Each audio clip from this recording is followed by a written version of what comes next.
신구약 전체에 게시된 주 예수 그리스도에 관한 진리. 자, 이제 오늘 신명기 이제 마지막 이제 시간을 갖도록 하겠습니다. 자, 이제 지난 시간에 굉장히 좀 중요하고도 심오한 예언적 진리를 공부했고요. 자, 이제 오늘도 역시 예언적 관점으로 볼 때 굉장히 중요한 내용을 할 것입니다. 그래서 그거는 잠시 뒤에 우리가 할 거고, 일단 그 전에 몇 가지 이렇게 내용들을 한번 보면서 예수 그리스도께서 이렇게 사역하실 때 또 하셨던 말씀들, 그렇죠? 또 그 주님의 피를 상징하고 또 주님이 구원주라는 걸 상징하는 그런 내용들을 한번 먼저 살펴보겠습니다. 자, 먼저 거기 보시면 자, 이혼 증서가 하는 게 있습니다. 신명기 24장 한번 보십시오. 자, 신명기 거기 24장을 보시면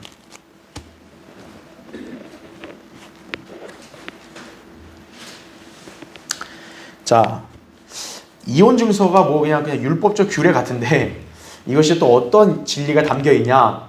굉장히 이 이혼 증서란 그 용어 자체에 좀 심오한 뜻이 있어요. 일단 이혼 증서가 어떻게 해서 이게 여기서 나오게 되는지 한번 보겠습니다. 그 24장 1절 보시면 어떤 사람이 아내를 취하여 그녀와 혼인을 했는데 그녀에게서 어떤 불결함을 발견했기에 그녀가 그의 눈에 은총을 얻지 못하여 좋아지지 않게 되면 그가 이혼 증서를 써서 그녀에게 주어 자기 집에서 내보낼 것이요. 그녀가 그 사람의 집에서 나간 후에는 그녀가 가서 다른 사람의 아내가 될 수 있느니라 이렇게 말씀하죠. 만일 그 나중 남편도 그녀를 미워하여 그녀에게 이혼 증서를 써서 그녀의 손에 쥐어주고 그의 집에서 내보냈거나 혹은 그녀를 아내로 취한 그 나중 남편이 죽었으면 이거죠. 그녀를 내보냈던 전 남편은 그녀가 더럽혀진 후에는 그녀를 자기 아내로 다시 취할 수 없나니 이는 그것이 주 앞에 가증한 것이기 때문이라. 너는 주 너의 하나님께서 내게 유업으로 주시는 땅으로 죄를 짓지 않게 할지니라 이렇게 말씀합니다. 자, 이제 이혼 증서는 말 그대로 이제 이혼을 확실하게 이렇게 했다라는 것을 나타내는 표식이죠. 자, 그래서 율법 이 시대에 있던 그 유대인들은요, 이제 그 아내는 남편의 밑에 있단 말이죠. 그래서 남편이 아내를 봤을 때 뭔가 불결한 게 좀 보였다 이거예요. 그래서 이제 그렇게 되면 아무래도 애정이 식을 수 있겠죠.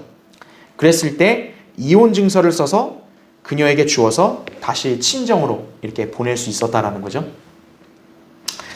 자, 그래서 거기 교환을 보세요. 바로 1번. 자, 여기에서 이혼 사유에 대해서는 정확히 나오지가 않아요. 근데 여자에게서 뭔가 불결함을 발견했다라는 말을 보면 적어도 남자가 이유 없이 임의로 버린다는 말은 아니다라는 거죠. 예. 그러니까 불결함이 발견됐는데 아주 뚜렷하게 좀 뭔가 이렇게 징책할 수 있는 상황은 아니지만 어쨌든 이 부부관계를 유지하는 데 있어서 남편이 볼 때는 아내가 좀 불결하다 이거예요. 이 부분이. 자, 그렇게 생각이 들면 이혼 증서를 줬다 이거죠. 자, 그래서 이 증서는 그 결혼한 여자를 어떻게 보면 남편의 속박 아래서 자유롭게 해준다는 의미도 있겠죠. 이제 이혼 증서를 받았다면 이제 더 이상 그 여자는 그 남자의 아내로서 있을 필요 없고 이제는 자유롭게 된 거예요. 그럼 이제 이 증서를 받은 여인은 재혼을 할 수가 있다라는 거죠. 근데 괄호 2번 보세요. 반면에 이혼 증서가 없으면 어떻게 됩니까? 아직 남편에 속해 있는 여인이기 때문에 아무리 쫓겨났어도 재혼하면 역시 어떻게 돼요? 간음한 것이 된다는 거죠. 따라서 이 규정은 아내를 함부로 버리지 말라는 것과 더불어 여성에 대한 보호라는 의미도 포함되어 있다라는 거죠. 네. 즉 뭐냐면 이게 여자를 그냥 하나님께서 무조건 천시했다 이게 아니라 하나님께서 어떻게 보면 여성들을 일종의 보호하는 장치이기도 하다라는 거예요.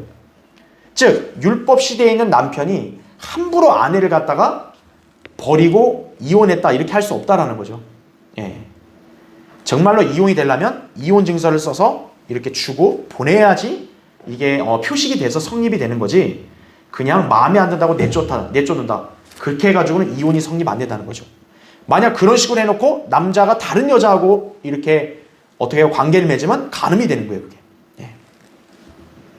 그러니까 남편이 뭔가 자신이 봤을 때 불결함이 정말 발견돼서 이혼 증서를 주지 않는 이상은 함부로 아내를 버릴 수 없는 거예요. 이 말씀에 따르면. 그렇죠? 자, 근데 괄호 3번 보세요. 그러나 그 여인이 재혼한 남편에게도 다시 이혼했거나 혹은 사별했을 때 이거죠. 그러니까 여인이 이제 이혼 증서 받아서 이혼됐으면 재혼해도 되잖아요. 근데 재혼을 했더니 어때요? 그 나중 남자가 또 이 여자를 버려요. 혹은 그 나중 남자가 죽어요. 남편이. 사별을 했죠. 그러면 어때요? 이제 남편이 없는 거잖아요. 그러면 원래 전 남편에게 갈 수 있냐? 그건 안 된다는 거예요. 법적으로는 새 남편에게서 자유로워지었을지언정 전 남편에게 돌아가기에는 왜 안 되냐 하면 다른 남자로 인해서 이미 그 사람은 더럽혀졌기 때문이에요. 예. 하나님께서는요, 이 성에 대한 것에서는 굉장히 중요시 여기십니다. 예. 그래서 성경은 여인이 여러 남자에게 속하는 것은 가증한 것이라고 규정하는 거예요. 예. 그래서 이혼 증서로 일단 효력은 한 번인 거예요. 그러니까 남자도 어때요? 이혼 증서 줘서 보냈으면 그 여자를 다시 못 취해요. 그러니까 남자가 함부로 아내를 버리면 나중에 진짜 땅을 치고 후회하는 거죠. 그렇죠? 그래서 가로 4번. 자, 아무튼 자, 이혼 증서. 여성의 관점에서는 보호받은 장치라고 할 수 있지만 기본적으로 어때요? 남편이 아내를 그냥 버리는 거죠. 내가 이혼 증서를 쓰고 너를 그냥 내쫓는다 이거죠. 버린다라는 뜻입니다. 기본적으로는. 그래서 이 이혼 증서를 받은 사람은 그 남편에게서 버림받은 것과 똑같다라는 것이에요. 자, 그러면 두 번째 보세요. 이제 교환에. 자, 그런데 특이하게 그럼 이 이혼 증서, 이제 구약에서 쓰인 이혼 증서라는 용어가 이제 신약에서 있잖아요. 신약에서 헬라어 단어로 기록됐잖아요. 신약은. 그렇죠? 그 헬라어로 단어로는 비블리온 아포스타시우라고 얘기하는데요. 여러분, 이 헬라어 단어가 무슨 뜻인 줄 아세요? 배교한 성경이란 말이에요. 왜 용어가 이렇게 쓰였냐 이거예요. 하나님께서. 자, 이혼 증서가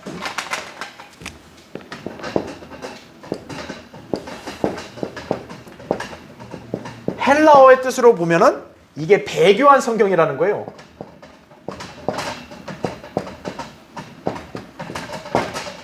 배교한 성경이라는 게 곧 부패, 변개됐다는 말과 뭐 별반 다를 게 없겠죠. 그렇죠? 네. 자, 그러면 이걸 한번 이혼 증서의 규례랑 비교해 보자 이거예요. 자, 이혼 증서는 어때요? 남편이 아내에게 주는 거죠. 무슨 표식이에요? 버림받은 거죠. 그렇죠. 버린 거죠. 그리고 이 증서를 받은 아내는 어떻게 되는 거예요? 이제 다른 남자와 결합할 수 있는 거죠. 그렇죠.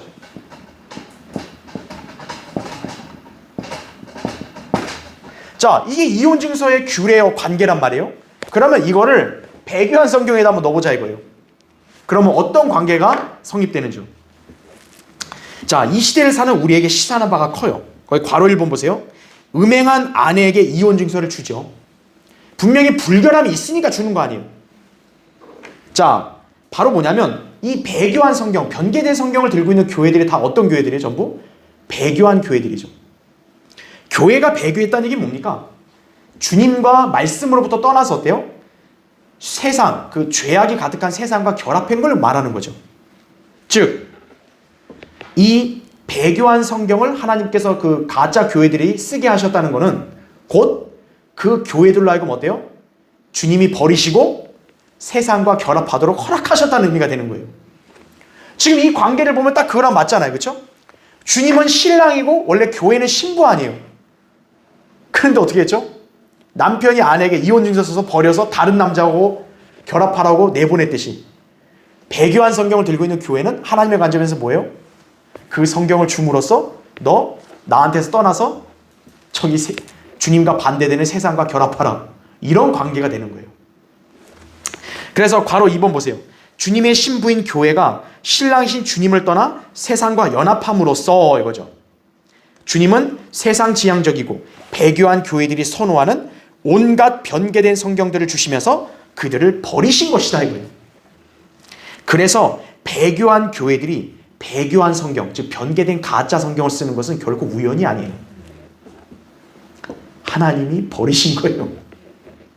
그래서 가짜 성경, 개혁성경이나 개혁개정판 이런 흥정력, 가짜 성경 쓰는 자들은 어때요? 버림받았다는 표식이에요, 그게. 그 진리를 계시해 주는 게 이혼 증서예요, 바로. 그들은 하나님이 주신 이 이혼 증서를 가지고 세상과 결합해 버린 거예요. 자, 야고보서 4장 4절에 그랬죠. 세상과 친구 되는 것이 하나님과 원수 된다라 그랬죠. 그렇죠. 교회는 세상으로부터 성별하여 거룩함과 순결함을 유지해야 될 신부인데, 그 신부가 더러운 세상과 결합하면 어때요? 이미 더럽혀진 거예요. 신랑 곧 남편이 볼 때는 불결한 거죠. 그래서 어떻게 하는 거죠? 남편이 이혼 증서를 줘서 아내를 내보내서 그 다른 남자와 결혼시키듯이 주님도 배교한 성경, 변개된 성경을 줘서 그 교회들로 하여금 그 부패한 세상과 결합해서 타락하게 만드신다는 거예요. 바로 그 진리를 알려주시려고 이혼 증서의 헬라어 용어를 배교한 성경과 맞게 하신 거예요. 정말 신기하죠, 그렇죠? 네. 그러니까 우리가 성경을 왜 많이 공부해야 되냐면 바로 이러한 영적인 조명도 받을 수 있어야 되는 거예요. 네.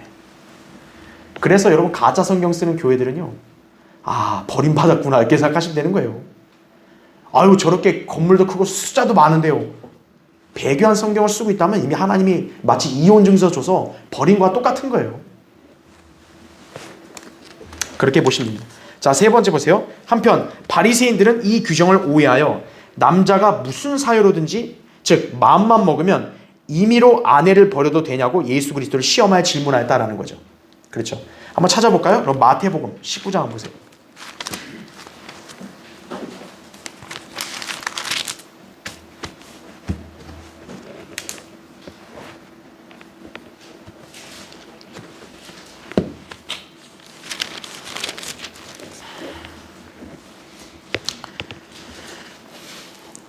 자, 마태복음 거기 19장 3절부터 볼게요. 바리새인들도 주께 와서 주를 시험하여 말하기를 사람이 무슨 사유로든지 자기 아내를 버리는 것이 타당하니까라고 하니, 주께서 그들에게 대답하여 말씀하시기를 처음에 사람을 지으신 분이 남자와 여자를 지으시고 말씀하시기를 이런 까닭에 남자가 아버지와 어머니를 떠나서 그의 아내와 합하여 그 둘이 한 몸이 될지니라고 하신 것을 읽어보지 못하였느냐. 그러므로 이제 그들은 둘이 아니요 한 몸이니라. 그러므로 하나님께서 결합시켜 주신 것을 사람이 나누지 못하니라고 하시더라 이거죠. 근데 7절 보세요.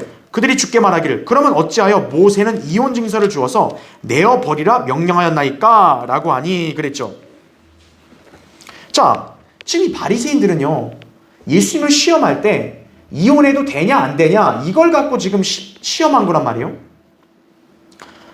그러니까 이 시험을 예수님이 만약 잘못 답변하면 덫에 걸리는 거예요. 아, 이혼해도 돼. 그러면 가정의 남편과 아내 관계를 그렇게 가볍게 여기냐 뭐 이런 식으로 할 거고. 지금 여기서는 주님이 창세기의 말씀을 예로 들어서 어때요? 남자와 여자 한 몸이 하나님께서 만들어 주셨기 때문에 나누지 못한다 했죠. 그랬더니 이 자들이 율법으로 예수님을 시험하는 거예요. 바로 이혼 증서로 증명하는 거죠. 아, 그럼 모세는 왜 이혼 증서 써서 내보내라 했냐 이거예요. 그런데 중요한 것은 이 사람들은 지금 성경을 또 잘못 인용한 거죠. 아까 우리 이혼 증서 읽을 때 조건이 뭐였어요? 남편이 봤을 때 여자에게서 불결함이 발견됐을 때 자기가 좋지 않으면 보내라 했단 말이에요. 근데 지금 이 사람들은 어떻게 말하고 있는 거예요? 무슨 사유로든. 그러니까 아무 이유든 상관없이 뭐예요? 아내를 버릴 수 있냐? 아, 모세가 이혼 증서 주면 된다고 했다. 이렇게 지금 잘못 인용하는 거예요. 사탄이 성경을 잘못 인용하죠. 바로 그 마귀의 종들도 성경을 이렇게 교묘하게 변개해가지고 적용한다는 거 아셔야 돼요. 율법을 제대로 읽었다면 이런 질문하면 안 되죠. 분명히 불결함이 있으니까 이혼 증서를 준 거죠. 근데 이 사람들은 그냥 모세가 마치 자기 마음에 안 내키면 그냥 이혼 증서 써서 아무렇게나 내보내도 된다는 식으로 해석해버린 거예요. 자, 예수님 뭐라고 하십니까? 거기 8절 보세요. 주께서 그들에게 말씀하시기를 모세는 너희 마음의 완고함 때문에 아내를 버리는 것을 허락하였지만 처음부터 그렇지는 아니하였느니라 이거예요. 그럼 모세가 이혼증서 율법을 한 것은 니들이 하도 완고하니까 의심도 많고 감정에 이리저리 왔다 갔다 하고 그러니까 허락했지만 처음부터 그런 게 아니라는 거죠. 그래서 주님의 원칙은 이거예요. 9절 보세요. 내가 너희에게 말하노니 누구든지 음행한 연고 외에 자기 아내를 버리고 다른 여자와 혼인하는 자는 간음하는 것이요 또 버려진 여자와 혼인하는 자도 간음하는 것이라고 하시더라 이거죠. 신약 성경에서는 음행을 하면 어떻게 돼요? 이미 한 몸이 갈라진 거예요. 그래서 성경적 관점에서는 음행이나 간음을 하면 그 남편과 아내 사이는 깨진 거예요. 이미 다른 남자 아내와 결합된 거예요. 창녀는 어떻습니까? 창녀와 관계를 맺으면 역시 그렇게 되는 거예요. 그래서 성경적으로 이혼이 성립되는 것은 간음이에요. 두 번째가 사별이에요. 로마서 7장에 보면 남편이 죽으면 이제는 아내는 자유로워지는 거예요. 세 번째는 고린도서 7장에 보면 유기예요. 예. 비성경적으로 남편이나 아내 둘 중에 배우자가 버리고 떠나버렸어요. 그러면 떠나게 내버려 두라 그런 거예요. 그래서 세 가지가 이혼 사유가 되는 거죠. 그 외 나머지로는 결혼했으면 쉽게 이혼하면 안 된다는 거예요. 네. 자, 주님이 어쨌든 그들의 잘못을 지적해 주셨다는 거죠. 자, 그래서 여러분이 아셔야 될 거는 이혼 증서, 배교한 성경. 그러니까 배교한 성경 들고 있는 사람은 하나님으로부터 이혼 증서를 받은 거예요. 저리 가라 이거. 하나님께서 쫓아내신 거예요, 그들이. 그러니까 여러분 바른 성경을 들고 있다는 것이 얼마나 참 이 중요한 표식인지를 잘 아셔야 돼요. 그렇죠? 자, 그 다음 보겠습니다. 예수 그리스도의 피를 상징하는 포도의 순수한 피였어요. 자, 신명기 거기 32장 보세요.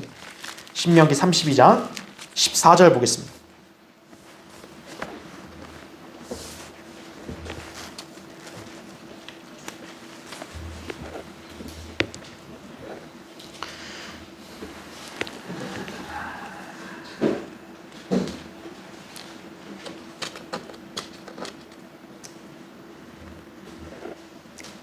자, 신명기 32장 거기 14절 보시면 소의 버터와 양의 젖과 어린 양들의 기름과 바산에서 기르는 순양들과 염소들과 기름진 미랄로 먹이셨으며 또 너는 자 여기 표시 잘해야겠죠. 포도의 순수한 피를 마셨도다 그랬습니다. 자, 성경에서 원래 피를 마시는 건 금지죠. 그럼 여기서 피라는 거는 물리적인 그냥 피를 말하는 게 아니라 포도의 순수한 피면 포도주를 말하는 거예요. 그렇죠.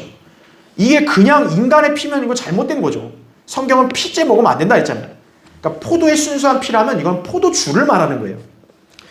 그럼 이제 교환을 보세요. 첫 번째, 포도의 순수한 피, 포도주를 말하는데 자, 포도의 그냥 피를 안 그러고 순수하단 말 썼어요. 그 말은 발효되지 않은 걸 말하는 거죠. 그러니까 말 그대로 포도 순수한 열매를 갖고 짜서 만든 즙, 그게 순수한 거죠. 거기에다 온갖 무슨 조미료를 넣는다지 아니면 발효시킨 뭐예요? 알코올이나 다른 음료가 돼버리는 거죠. 순수한 게 아니죠. 포도를 각 짜낸 즙이다 이거죠. 그 순수한 피라고. 왜냐하면 바로 포도주가 피를 상징하기 때문에 그런 거예요. 네. 그래서 곧 이것은 새 포도주라고 이사야 65장 8절에 보면 그 정의가 나온다는 거죠. 자, 이것이 신약에서는 그리스도의 피 혹은 성령님을 예표하기도 한다라는 거죠. 예. 그래서 이제 이번에 여기를 보시면은 자, 이스라엘 백성을 하나님께서 이제 광야에서 이제 인도하실 때도 하나님께서 이스라엘 백성을 다 먹이셨단 말이에요. 그러면서 뭐냐면 그들이 포도의 순수한 피를 마셨다 그랬어요. 그러니까 이거는 실제 피가 아니라고 방금 말씀드렸죠. 자, 여기서 피라고 하는 것은 지금 이게 포도주를 상징하는 거예요, 이게. 자, 그럼 어떤 포도주냐 이거예요. 아까 얘기했던 순수하단 말. 섞인 불순물이 안 섞였고 순수하게 포도 열매에서만 나온 거야겠죠. 그러니까 여기에 순수하다는 거는 말 그대로 포도 열매에서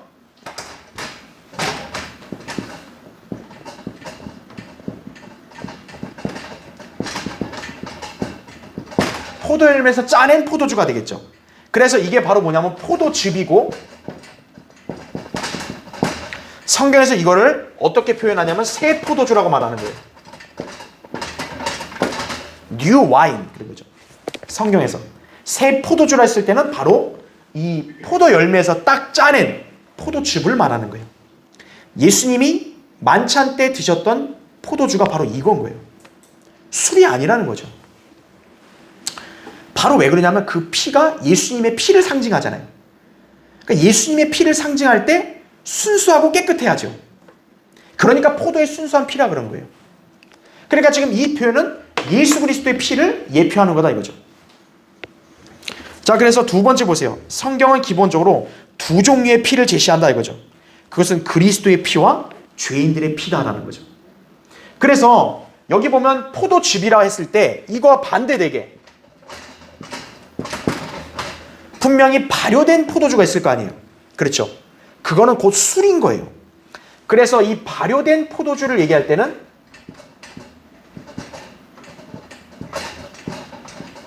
요건 죄인들의 피를 상징한다 이거죠. 예.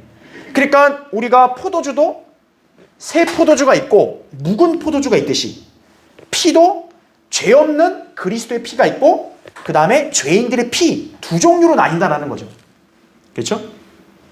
자, 그래서 괄호 1번 보시면 그리스도의 피는 마치 발효되지 않은 새 포도주처럼 순수하지만 죄인들의 피는 발효된 알코올처럼 사람들을 취하게 하는 독이다라는 거죠. 거기 신명기 32장 펴져 있죠? 32절 보세요. 거기 32절을 보면 그들의 포도나무는 소돔의 포도나무요 고모라의 들에서 나온 것이라 그들의 포도는 쓸개 포도니 그 송이들은 쓰며. 자, 포도나무 얘기하면서 포도 송이를 얘기하죠. 그럼 33절 보세요. 그들의 포도주라고 하죠. 여기서 그들이라는 건 이방인들을 말하는 거예요. 그들의 포도주가 어때요? 용의 독이요 독사들의 지독한 독이라 이렇게 말씀하죠. 성경에서 용하면 마귀잖아요. 독사, 뱀도 마귀잖아요. 바로 그렇다는 거예요, 술이. 근데 카톨릭이나 개신교회들이 어떻게 합니까? 발효된 포도주를 예수님 피라고 하면서 마시잖아요. 그게 바로 비성경적이라는 거예요. 그래서 자, 거기 교환을 보세요. 괄호 2번. 그리스도의 피는 순수한 피로서 죄인들을 구원하는 피다 이거죠. 왜냐하면 그 피는 하나님 자신의 피다이기 때문이라는 거죠. 사도행전 20장 28절에 예수님의 피는 하나님의 피다 이거죠. 그래서 이 피가 흘려져서 죄인들은 구원받을 수 있게 된 것이다 라는 거죠. 근데 보세요. 괄호 3번. 자, 예수 그리스도께서는 초림 때 그분 자신의 피를 흘리셨죠. 죄인들을 구원하시려고. 하지만 재림 때는 어떻게 합니까? 주님이 다시 또 피 흘리십니까?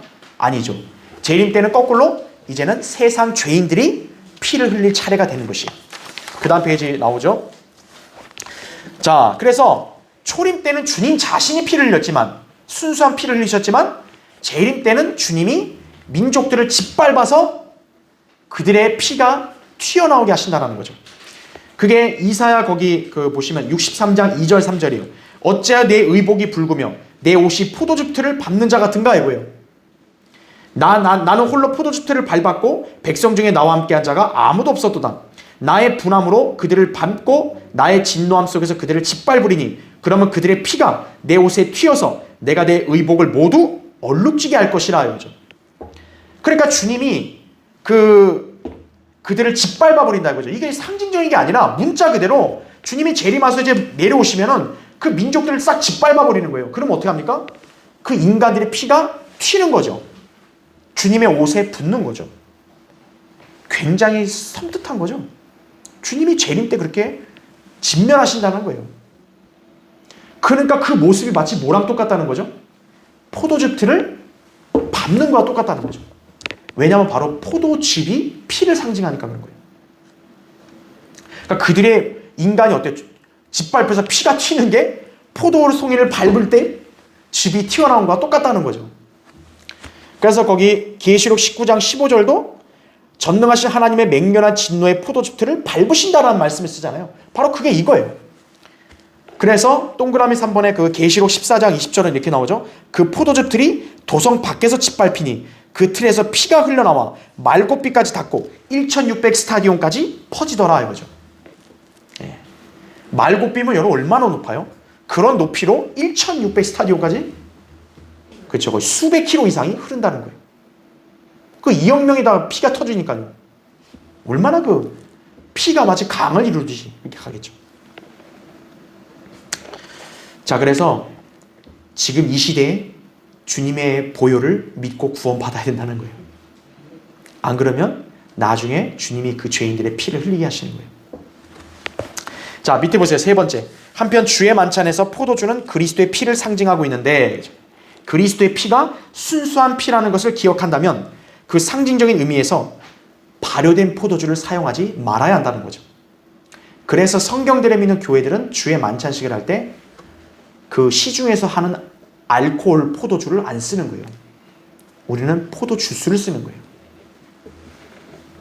그 포도주는 새 포도주여야 하며 그렇다면 발효되지 않은 포도즙을 사용해야 한다라는 거죠. 그래서 이 포도의 순수한 피라는 말은 굉장히 중요한 표현이에요. 예언적인 관점이 여기에 담겨 있다 이거죠. 그런데 여러분 거기 제가 써놨죠. 개역 성경은요, 이 포도의 순수한 피를 뭐라고 변개시켰냐면 포도즙에 붉은 술 이렇게 변개시킨 거예요. 결국 이스라엘 백성이 어때요? 광야 생활 동안 술 퍼마셨다 이거죠.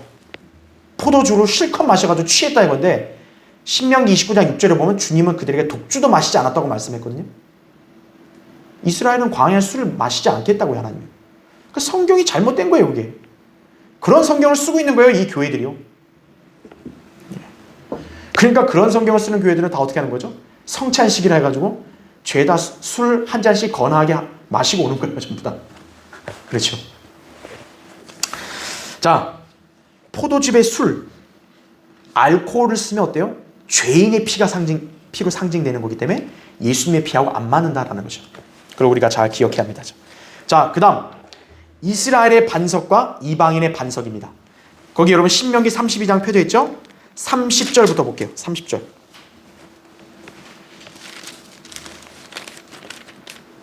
자, 그거 보시면 그들의 반석이 그들을 팔지 않았고 주께서 그들을 닫아버리지 않으셨다면 어떻게 한 사람이 1000명을 쫓으며 두 사람이 10,000명을 도망치게 할 수 있겠는가? 31절. 그들의 반석이 우리의 반석과 같지 않음을 우리의 원수들까지도 스스로 판단하는도다 이거죠. 그럼 중요한 게 뭐겠어요? 여기서 그들이 누구고 우리가 누구냐 이거예요. 모세를 포함한 우리는 당연히 이스라엘 백성을 말하는 거고 그들과 반대되는 그들이라는 것은 이방인들을 말하겠죠. 그러니까 이방인들의 반석과 유대인의 이스라엘의 반석이 다르다는 것을 유대인들만이 아니라 자기 원수들까지 다 안다라는 거죠. 판단한다는 거죠. 자, 여기서 지금 반석이란 말이 같이 쓰였는데 분명한 차이를 보이죠. 그들에게도 반석이 있고요. 이스라엘에게도 반석이 있는 거예요. 자, 그럼 차이가 뭔지 보겠습니다. 첫 번째 보세요. 하나님께서는 이스라엘을 구원하시는 반석이시다 이거죠. 반석 위에 굳건히 있는 사람은 안전하잖아요. 하나님은 이스라엘의 반석이기 때문에 그들을 구원하시는 거예요. 자, 이에 반해서 이방인들이 신뢰하는 반석이 있다는 거죠. 이 둘은 결코 같지 않다라는 거죠. 왜 그럴까요? 하나님께서 이스라엘을 구원하는 반석이란 말은 곧 바꿔 말하면 어때요? 이방인들을 멸하신다는 의미기도 하는 거예요. 반석은 어때요? 딱 치잖아요. 그렇죠? 거칠잖아요. 하나님께서 이스라엘을 구원한다는 얘기는 곧 이스라엘을 대적한 이방인들 어때요? 복수하시고 진멸하신다는 말인 거예요. 그래서 하나님께서 이스라엘의 반석이다, 우리의 반석이라 말했을 때 그 우리의 반석과 대비해서 그들의 반석은 그럼 뭐냐 이거죠. 바로 자기들이 신봉하는 신들이겠죠. 그럼 그 이방인들은 이스라엘을 대적할 때마다 자기들의 신들도 나름대로 찾고 부르짖을 거 아니에요.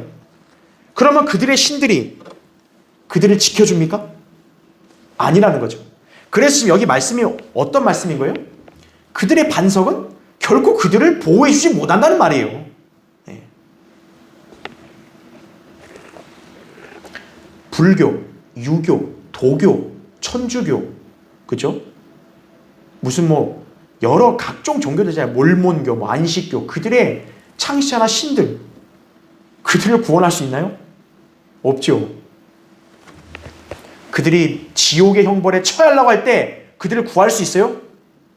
지옥에 간 죄인이 부처님 좀 살려주십시오. 그럼 부처가 살려주나요? 똑같이 지옥에 있죠. 다르다는 거죠. 두 번째 보세요. 자, 신약에서 이스라엘의 반석은 하나님이시잖아요. 신약에서 이 반석은 바로 누구라고 말씀하세요? 예수 그리스도라고 말씀하십니다. 그러나 로마 카톨릭이나 대다수의 개신교회들은 이 반석을 누구라고 여겨요? 베드로라고 여기는 거예요.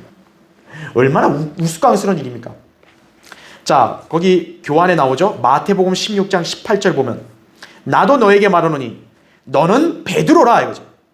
그리고 이 반석 위에 내가 나의 교회를 세우리니 지옥의 문들이 그것을 이기지 못하리라 이렇게 말씀하죠. 그러니까 이 말씀을 갖다 개신교회들은 걸려 넘어진 거예요. 주님이 베드로 얘기하면서 갑자기 반석 얘기하니까 아, 베드로 이꼴 반석 이렇게 착각했다라는 거죠. 그러나 그 당시에 주님이 지금 상황에서 말씀하셨을 때 제스처는 너는 베드로고, 그리고 주님이 자신을 가리켜서 이 반석 위에 내가 나의 교회를 세우겠다 이렇게 말씀하신 거예요. 베드로와 반석을 딱 분명하게 구분지었다 이거죠. 자, 그게 왜 그런지를 보세요. 괄호 1번. 베드로는 결코 반석이 아니다 이거죠. 헬라어로 베드로는 어떤 용어예요? 페트로스. 이게 작은 조약돌이란 말이에요. 그러니까 베드로란 이름은 큰 바위가 아니라 뭐예요? 조그마한 이 조약돌밖에 안 된다라는 거예요. 하지만 반석은 어떻습니까? 페트라 이거죠. 거대한 바위를 말하는 거예요. 둘은 전혀 다른 용어죠. 영어도 달라요. 예. 또 라틴어로도 반석과 베드로는 완전 달라요. 그래서 베드로는 반석이 아니에요. 괄호 2번 보세요. 베드로는 결코 자신을 반석이라고 주장한 적이 없어요. 베드로전서 2장 5절부터 8절. 예전에 한번 우리가 찾았고 공부했기 때문에 그냥 넘어가는 겁니다. 모세도 지금 여기서 그들의 반석과 우리의 반석이 다르다고 분명히 얘기했죠. 네. 다 똑같은 반석이 아니라는 거죠. 그 다음에 예수님도 마태복음 21장 44절에 분명하게 반석이 그분 자신이심을 나타내셨다고요. 그리고 가장 결정적인 것은 사도 바울이 증언했죠. 고린도전서 10장 4절에 그 반석은 그리스도셨습니다. 그렇게 분명 말씀하잖아요. 아, 그럼 끝난 거죠. 더 이상 뭘 자꾸 이렇게 딴지를 거냐 이거죠. 왜 자꾸 베드로라는 그 쓸데없는 거짓말 하냐 이거죠. 아, 바울이 그 반석은 누구라고 했어요? 그리스도셨습니다. 그래서 끝난 거잖아요. 자, 이 반석은 지옥에 내려갔다가 영광 가운데 올라오신 예수 그리스도를 지칭한다 이거죠. 우리의 죄들을 다 지옥에다 처리하시고 다시 올라오신 바로 그 그리스도라고요. 그래서 그분이 우리의 구원주가 되시는 거예요. 우리의 죄들을 다 처리하셨기 때문에. 그분을 믿고 신뢰한 사람은 영원히 구원받는 거예요. 자, 그래서 거기 이제 세 번째 보세요. 그들의 반석이라고 이렇게 했잖아요. 아까 31절에 보면 그렇죠? 그들의 반석, 우리의 반석. 그래서 그들의 반석은 오늘날로 따진다면 베드로를 지칭하는 거겠죠. 카톨릭과 대다수 개신교회들은 반석을 베드로라고 여기잖아요. 또 다른 종교의 추종자들은 자기들의 신들이라 얘기하잖아요. 하지만 우리의 반석은 다르다 그랬죠. 우리의 반석은 예수 그리스도를 나타낸다는 거죠. 베드로와 예수님은 결코 같지 않다 이거죠. 그들의 반석인 베드로는 곧바로 어때요? 예수님한테 핀잔을 들었죠. 그것도 어떤 핀잔을 들어요? 사탄아 내 뒤로 물러가는 거죠. 아까 주님이 마태복음 16장 18절에 베드로에게 하신 말씀에서 반석을 언급하고 나서 그 다음 몇 구절 뒤에 23절에 예수님이 이제 십자가에서 죽으셔야 되니까 베드로가 그럴 수 없나이다 그러다가 예수님이 사탄아 내 뒤로 물러가라 그랬죠. 베드로가 곧 뭘로 지칭이 돼요? 또 사탄이 돼버린 거예요. 그래서 베드로가 반석이라고 여기면서 그 위에 교회를 세웠다고 하는 카톨릭이나 개신교회들은 모두 어디에다 위에 교회를 세운 거예요? 사탄 위에 교회를 세운 거예요. 참 이게 성경에 보면 너무 신기하잖아요. 주님이 마치 2000년 전부터 이미 그걸 다 보시고 알고 있는 것처럼 바로 그냥 그들이 바로 잘못됐다는 걸 알려주시려고 하필 또 구도를 그렇게 잡으셨냐 이거죠. 베드로에게 반석 얘기했다가 갑자기 베드로를 사탄이라 얘기하고. 그렇죠. 인간들로 하여금 알라는 거죠. 베드로를 반석을 삼았다가 지옥 간다 이거죠. 그래서 카톨릭이나 그런 개신교회들이 다 구원받지 못하고 지옥으로 가는 거예요. 전부. 그들의 반석은 전혀 그들을 구원할 수 없다 이거죠. 우리의 반석 예수 그리스도만이 우리의 구주시다 이거죠. 그렇죠? 자, 이제 그것을 우리가 여기서 또 배울 수 있습니다. 자, 마지막 이제 광야 생활의 여정입니다. 거기 신명기 33장 보세요. 이제 신명기 33장은 이제 모세가 죽기 전에 마지막 유언을 하는 거예요. 그래서 이제 그 이스라엘이 광야 생활의 어떤 여정, 행로를 말하면서 이제 각 지파를 축복하고, 그리고 모세가 이제 피스가산에서 죽는 거죠. 그러면서 신명기가 끝나는 거예요. 자, 그러면 광야 생활의 여정인데, 그럼 이게 무엇을 또 예표하냐면 재림의 여정을 또 예표하는 거예요. 자, 제가 예전에 한번 그 여호수아에 대해서 강의할 때도 말씀드렸잖아요. 그 이스라엘 백성이 광야 생활한 것이 장차 대환란의 예표라고 그랬잖아요. 그렇죠. 그래서 이스라엘이 광야 생활을 끝으로 해서 이제 가나안 땅 들어가는 것, 안식의 땅으로 들어간다는 거죠. 그럼 그거를 대환란과 재림과 비교해 본다면, 아하, 출애굽 때 이스라엘의 광야를 이렇게 지나다닌 것, 그것이 재림 때 여정이기도 하구나. 그걸 배울 수 있는 거죠. 왜냐하면 출애굽 여정이 대환란의 예표라고 했다면, 그렇죠. 그게 다시 한번 반복되는 거죠. 그렇죠. 자, 그렇게 일단 여러분이 기본적 개념을 갖고 계시고 한번 볼게요. 거기 33장 2절 보세요. 자, 이제 모세가 축복하는데 보세요. 그가 말하기를 주께서 시내에서 오시어. 자, 시내에서 오신다는 말 먼저 하죠. 그 다음에 세일에서 일어나시고 파란 산에서 비치시며 그가 수만 성도들과 함께 오셨으니 그분의 오른손으로부터 그들을 위한 불같은 율법이 나갔도다. 이렇게 말씀하고 있습니다. 자, 그래서 거기 교환을 먼저 볼게요. 첫 번째, 시내에서 세일로, 또 파란 산으로 진행하신 모습 그랬죠? 그러니까 지금 주님이 시내에서 오셔서 세일에서 일어나고 파란 산에서도 나타나신다는 거 하잖아요. 그래서 이게 시내산 이후의 광야 행로를 지금 보여준다라고 기본적으로 볼 수 있어요. 그들은 주님과 함께 갔고 주님께 신이 그들 앞서 가셨죠.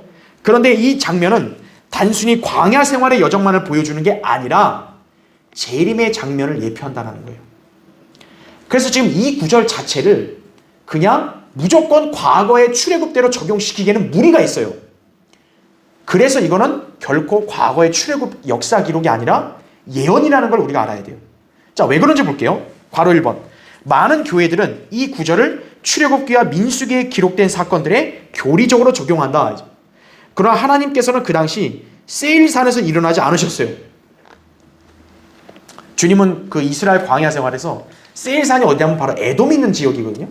거기 일어나지 않으셨다고요. 또 세일산은 테만과 파란이 있는 에돔 땅을 말해요. 하나님께서는 또 재판관기 5장 4절을 보면 에돔의 들에서 또 행진하신단 말 하거든요. 그걸 보시면 세일에서 나가지 않으신 것이 확실하다라는 거예요. 왜 그러냐면 주님은 광야 여정 때 에돔 안이든 에돔 밖이든 어디든 안 갔어요. 에돔 땅을 돌아서 가셨어요. 민수기 20장에서 이제 보면은 이제 그들이 행진할 때 그 하나님께서 일찍이 모세에게 말했거든요. 에돔 지역을 통과해서 가라 이거예요. 근데 만약에 에돔 사람들이 허락하지 않으면 싸우지 말고 돌아서 가라 그랬거든요. 형제라고 해서. 반면에 그 바사랑 옥이라든지 헤스본랑 시온, 그 헤스본 땅을 지날 때 어떻게 그랬어요? 만약에 니들한테 길 안 비켜주면 바로 쳐 죽이라 그랬어요. 하지만 에돔 땅에서 에돔 사람들은 치지 말고 그냥 돌아가라 그랬다고. 그러니까 이 말씀은 과거에 해당될 수 없어요. 왜? 과거에서 주님은 에돔 땅을 안팎 어디든 나타나지 않으셨다고요. 그래서 이 구절은 과거의 출애굽 사건이 아니에요. 그 다음에 괄호 2번 보세요. 특히 하나님께서 시내산에 오셨다. 시내산에 나타나신 것은 출애굽기 20장 율법을 줄 때 나타나시잖아요. 그러면 그때 주님이 임재하실 때 수만 성도들이 그때 같이 왔나요? 율법 주시러 시내산에 임재하실 때 수만 성도들이 같이 내려왔어요? 그런 적은 더더군다나 없었다고요. 또 거기 보면 그들이 주의 발 아래에 앉지도 않았다라는 거예요. 왜 그러냐면 그때 시내산의 광경이 너무 무서워서 백성들은 그 주의 임재 앞으로 나가지도 못했다고. 너무 떨어서. 그게 히브리서 12장 20절 21절에 나온다고요. 그래서 모세를 통해서 말씀을 받게 한 거죠. 이스라엘 백성들이 주님의 발 아래에 앉아있지는 못했다고요. 그래서 괄호 3번 보세요. 따라서 지금 신명기 33장 2절의 말씀은 과거의 출애굽 때의 사건을 말하는 게 아니라 재림 때 그리스도께서 거쳐가실 여정을 예언적으로 언급한 것이다 라는 거예요. 그걸 여러분이 잘 기억해야 합니다. 그래서 지금 이 말씀은 모세가 유언을 했다 하지만 이게 미래 예언을 지금 나타낸 거예요. 자, 그래서 이제 다시 교환을 보세요. 거기 두 번째. 자, 재림 때 예수님께서는 성도들과 함께 출애굽 여정과 같은 여정을 거쳐서 예루살렘으로 오실 것이다 라는 거죠. 그러니까 거기 이사야 11장 16절 나오죠. 거기 여러분 그 교환을 보시면 돼요. 거기 이사야 11장 16절에 보면 남게 될 그의 백성의 남은 자들을 위해 아시리아로부터 뭐가 있다 그래요? 대로가 있게 하시리니 이스라엘이 이집트에서 땅에서 나왔던 그날에 이스라엘에 있었던 것과 같게 하시리라 이렇게 말씀합니다. 지금 여기 이사야 11장 말씀은 재림 때 예언인데 지금 여기 보면 아시리아로부터 뭐가 있다 그래요? 대로가 있게 되는데 이것이 마치 뭡니까? 이스라엘이 이집트 땅에서 나왔던 그날과 똑같다라는 거죠. 그래서 우리는 재림의 여정도 이스라엘이 과거에 출애굽해서 광야로에서 여정을 거쳐서 진군했던 바로 그것을 여기서 반복된다라고 볼 수 있는 거예요. 왜냐하면 여기 예언에서 분명히 그랬잖아요. 이스라엘이 이집트 땅에서 나왔던 그날에 이스라엘에 있었던 것과 같게 하신다 그랬잖아요. 바로 그 예수님과 수많은 성도들이 어때요? 이스라엘이 출애굽하고 광야 생활 거쳤던 그 여정을 똑같이 재림 때 간다라는 거예요. 그래서 보세요. 괄호 1번. 이사야 19장 11절에서는 주님께서 빠른 구름을 타고 이집트로 오신다고 기록되어 있다라는 거죠. 그러니까 여기 성경에 이런 구절 여러분이 이제 이따 나중에도 또 공부해 보세요. 제가 그 구절 표시했지만 이게 순서를 나타내는 거예요. 자, 주님이 일단 셋째 하늘에서 내려오시면 그 아마겟돈 북쪽에서 전쟁을 치르실 거 아니에요. 그리고 어떻게 하냐면은 이제 쭉 내려오셔서 이제 그 주변 민족들을 다 이제 심판하시는 거죠. 특히 이제 가자 지역이 어디냐면 지금 팔레스타인들이 있는 쪽이에요. 거기. 그러면 이제 주님이 그쪽 필리스타인 쪽을 왜냐면 거기도 심판하시겠다고 말씀하셨거든요. 나중에 우리가 예언을 따로 공부하겠지만 그럼 이제 거기를 딱 지나면 어때요? 남쪽이 이집트로 여기 나타나신다 했잖아요. 나타나시면 어떻게 하냐? 계속 아프리카로 가고 그게 아니라 거기서 이제 유턴을 하시는 거예요. 그래서 이집트가 남쪽이면 거기서 유턴하면 바로 어디냐면 시내산이에요. 주님이 이스라엘 백성에게 시내산에 나타나시잖아요. 그것처럼 이제 심판하고 쭉 내려오시면서 어때요? 시내산으로 유턴을 해서 다시 올라가시는 거예요. 이제. 자, 그래서 거기 괄호 1번 다시 보시면 첫 번째 줄 끝에 보세요. 주님이 셋째 하늘에서 내려와 아마겟돈 전쟁으로 주변 민족들을 치실 것이고 가자 지역으로 내려가시어 팔레스타인들을 쓸어버리신 다음 거기서 이집트로 들어가시고 시내에서 유턴을 하실 것이다 이거죠. 예. 왜냐하면 여기서 보면 시내산에서 나타난다 하셨기 때문에 주님이 출애굽 때 시내산에서 먼저 이스라엘 백성이 나타나셨잖아요. 그래서 시내산에서 이제 다시 또 출발하는 거예요. 그래서 괄호 2번 보세요. 주님이 시내산에서부터 대로를 따라 이동하실 것인데 이 경로는 민수기 10장 17절에 보면 왕의 대로라고 그래요.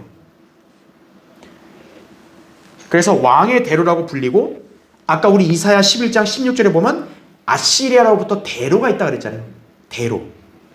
그게 왕의 대로를 말하는 거예요. 그래서 이사야 40장 3절에서는 우리 하나님의 대로라는 말을 썼어요.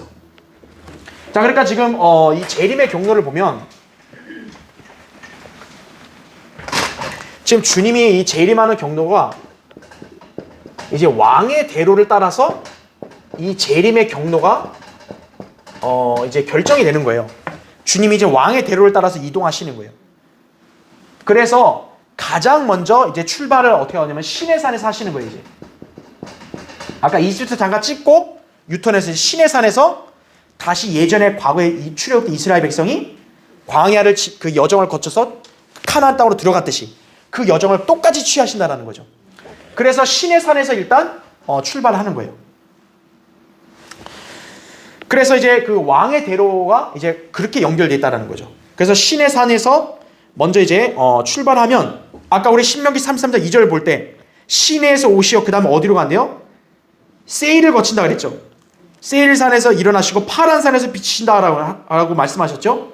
그러니까 시내산에서 어때요 지금?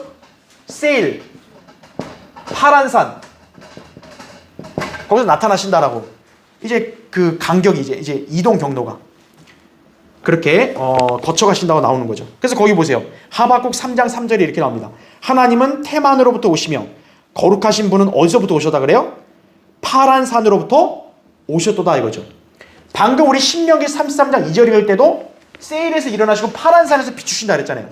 하박국 3장 3절에도 하나님은 테만으로부터 오신다는 말을 합니다. 파란 산 테만.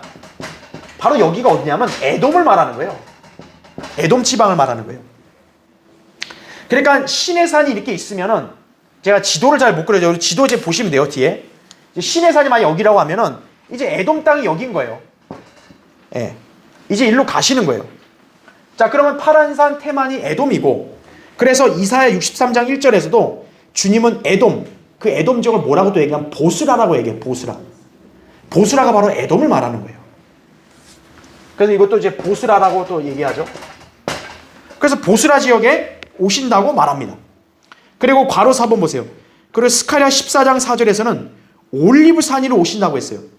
그럼 지도로 보면 에돔이면 올리브산은 이쪽이거든요. 그럼 어떻게 가야 돼요? 요렇게 가야 될 거 아니에요. 그렇죠.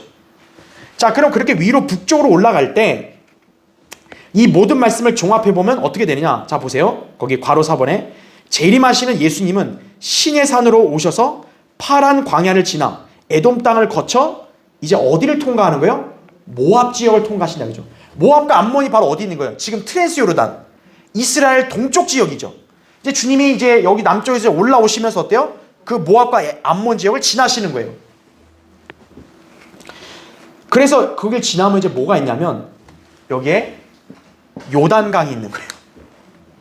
자, 여호수아에 보면은 이제 여호수아와 백성들이 어때요? 요단강을 통과하죠. 그리고 마침내 이제 여리코를 목전에 두잖아요. 그렇죠. 그 재림 경로예요. 주님이 바로 모압 암몬을 거치면 어때요? 이제 요단강을 건너시는 거예요. 구약에 보면 요단강 건넌 그런 인물들이 여러 명 있죠, 그렇죠? 예, 근데 거기다 이제 표시돼 있는지 안 했는지 모르겠는데, 자, 그래서 요단강은 여기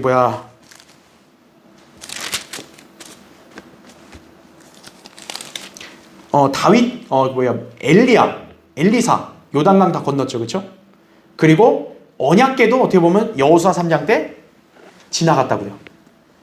결정적인 것은 예수님께서도 요단강에서 침례를 받으셨죠. 초림 때. 바로 그곳을 통과하시면서 어떻게 합니까? 올리브산으로 오실 것이다 이거죠. 바로 그게 스가랴 14장 4절의 말씀이에요. 주님이 재림하시면 올리브산에 딱 서시면 어떻게 돼요? 두 동강이 난다 그랬잖아요. 바로 이 여정을 거쳐서 모압 암몬을 거쳐서 요단강을 건너 올리브산에 딱 서시는 거예요. 그리고 올리브산에 서시게 되면 어때요? 이제 그곳으로부터 예루살렘으로 입성하시는 거죠. 바로 그게 붙어 있으니까. 그래서 올리브산에 딱 서신다면 어때요? 예루살렘 어디로 들어가요? 동문으로 들어가는 거예요. 왜냐하면 동쪽이니까. 네. 그래서 그 동문은 왕이 입성할 수 있는 문이기 때문에 아무나 못 들어가요. 지금 그 동문은 막혀 있어요. 그래서 예루살렘 주인이 27번이나 바뀌었는데 누구도 그 동문을 통과 못한 거예요. 왜 그렇죠? 하나님이 막으시면 못하는 거예요, 인간이. 거기는 왕이신 예수님이 통과할 때라 이거예요. 그렇게 해서 예루살렘을 입성하시고 이제 성전의 지성소에 앉게 되시는 것이 재림하시고 주님이 딱 앉으시는 여정이에요, 이게. 그래서 괄호 5번 보세요. 예수 그리스도께서 왕의 대로를 따라 신의 산으로부터 시작하여 예루살렘의 올리브산으로 오시는 것은 이미 선지자들을 통해 예언된 것이다라는 거죠. 아까 우리 읽었던 신명기 33장 2절이나 또 재판관기 5장 4절이나 또 시편 68편 7, 8절, 또 솔로몬의 노래 3장 6절, 하박국 3장 3절, 이사야 63장 1절 보면 다 아까 우리가 읽었던 그런 명칭들이 나온다 이거죠. 특히 보스라, 테만, 세일산, 에돔 땅 다 나온다는 거죠. 그 신의 산에서 출발해서 에돔을 지나 모압 암몬을 거쳐 요단강 건너서 올리브산 서시고 동문의 예루살렘으로 통과하시는 거예요. 자, 시편 78편이 광야의 여정을 한 편의 시로 기록을 했어요. 나중에 여러분 한번 시편 78편 읽어보세요. 그때 그 시가 어떻게 보면 이스라엘 출애굽 때 역사를 일단 언급을 하거든요. 근데 거기에는 재림에 대한 예언이 같이 있다고요. 그래서 우리가 이걸 통해서 뭘 알 수 있냐면 출애굽과 광야 생활이 바로 대환란과 재림에 대한 하나의 예표구나라는 걸 볼 수 있는 거예요. 그래서 이 78편에 요약된 시는 그리스도의 재림의 여정을 예시한다라는 거죠. 출애굽 때 이스라엘에 걸어온 여정, 예수 그리스도의 재림의 행로인 것이 그래서요. 그래서 여러분 그 다음 페이지 지도를 한번 보세요.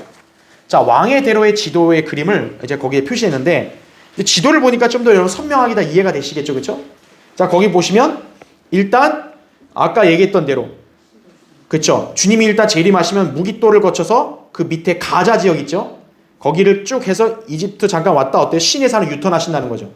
그러면 그 시내산에서 다시 예전에 왕의 대로로 광야 여정을 거쳐서 카나안 땅 들어갔던 그걸 반복하시는 거예요. 그래서 시내산에서 거기 화살표 보시면 출발해서 어디로 가요? 세일산 있는 에시온 게벨을 거치죠. 그 다음에 쭉 오라면 보스라로 가죠. 그리고 셀라페트라 있죠. 거기를 지나서 바로 모압 땅 암몬 접경에 있는 디본과 헤스본을 지나는 거예요. 예. 그래서 여기는 예전에 그 민수기에 보면은 이제 모세가 이스라엘 백성 이끌고 그때 헤스본 왕 시온과 바산왕 옥을 물리쳤잖아요. 바로 그때 지난 지역이에요. 그래서 거기를 지나게 되면 어때요? 여리코에 당도하죠. 여리코 전에 요단강을 건너는 거죠. 요단강 건너서 여리코 지나서 거기 예루살렘에 있는 올리브산에 서신다라는 거예요. 이게 왕의 대로로 앞으로 주님의 재림의 여정의 순서예요, 이게. 그렇게 여러분 이제 보시면 됩니다. 자, 그래서 다시 이제 앞 페이지 오시면 이제 세 번째. 따라서 신명기 33장 2절은 출애굽 경로를 보여준과 동시에 재림의 행로를 보여준다라는 거죠. 그죠? 특히 자, 아까 우리 신명기 33장 2절에 보면 주님이 수많은 성도들과 함께 오신대요. 주님이 실제로 재림하시면 혼자 오시는 게 아니라 어때요? 그 뒤에 구원받은 우리 성도들이 같이 오는 거죠. 그 모습을 모세가 예언한 거예요, 지금요. 바로 예수 그리스도가 재림하시면 그 뒤를 따르는 성도들이 함께 오는 거예요. 그러니까 수많은 성도들이란 말을 쓰는 거죠. 재림 때 흰말 타고 그분의 뒤를 따르는 하늘 군대의 모습을 연상하게 한다는 거죠. 물론 문맥적으로는 출애굽 때 광야를 통과한 수십만 명 이스라엘 군대를 말하지만 예언적으로는 재림 때 그분을 뒤따를 성도들을 보여주는 것이다. 그러니까 우리는 이 신명기를 통해서도 주님의 재림의 여정까지, 경로까지 우리는 이렇게 살펴볼 수 있구나라는 것이죠. 자, 결론을 마음 맺으면은 신명기, 우리가 이제 그동안 신명기 말씀은 율법의 조항들이 거의 대다수 내용이기 때문에 어떻게 보면 그냥 이스라엘이 지켜야 될 규례로만 알았지만 그것만 있는 게 아니라 신명기는 하나님의 뜻을 발견할 수 있는 거예요. 그래서 이스라엘 백성이 어떤 실패했던 역사, 다시 그걸 반복하지 말라는 경고, 그런 것들이 우리 신약 성도들에게 또 믿음 신앙생활의 교훈이 되는 거죠. 그게 바로. 그렇죠? 그래서 이 신명기라는 책은 단순한 율법서라기보다는 그런 모든 여러 가지 내용들을 총망라하기 때문에 말씀을 상징하기도 할 수 있다는 거예요. 그래서 신명기라는 책이 말씀을 상징하니까 주님도 이 신명기를 많이 인용하셨고, 그렇기 때문에 우리도 그 신명기의 말씀으로 이런 진리들을 배울 수가 있었다라는 것을 여러분 잘 기억하시면 되겠습니다. 그렇죠? 자, 여러분 그동안 신명기 함께 공부하느라 고생하셨고, 다음 시간에 이제 여호수아를 보도록 하겠습니다.